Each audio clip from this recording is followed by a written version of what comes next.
White হাউসে বাকবিতণ্ডার ঘটনায় পেটানো উচিত ছিল ইউক্রেনীয় প্রেসিডেন্টকে, এমন মন্তব্য করেছে রাশিয়া। ডোনাল্ড ট্রাম্প কেন জেলেনস্কিকে মারেননি তা নিয়ে বিস্ময় প্রকাশ করেছে মস্কো।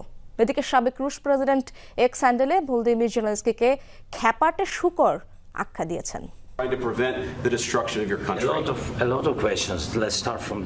বিশ্বজুড়ে আলোচনার কেন্দ্রে হোয়াইট হাউসে মার্কিন প্রেসিডেন্ট ডোনাল্ড ট্রাম্প ও ইউক্রেনের প্রেসিডেন্ট ভলোদিমির জেলেনস্কির তুমুল বাকবিতণ্ডার ঘটনা। একদিকে জেলেনস্কি এই ঘটনায় যেমন মিত্রদের পাশে পাচ্ছেন, তেমনি প্রতিপক্ষরা অবস্থান নিচ্ছেন ট্রাম্পের পক্ষে। ট্রাম্প জেলেনস্কি নজিরবিহীন চিৎকার চেঁচামেচির পর প্রতিক্রিয়া দেখিয়েছে রাশিয়াও। দেশটির শীর্ষ নেতারা রীতিমতো তুলোধুনো করেছেন ইউক্রেনের প্রেসিডেন্টকে। রুশ পররাষ্ট্র মন্ত্রণালয়ের মুখপাত্র মারিয়া জাখারোভা টেলিগ্রামে দেয়া এক বার্তায় জেলেনস্কির বিরুদ্ধে মিথ্যে বলার অভিযোগ তুলেছেন। তার দাবি,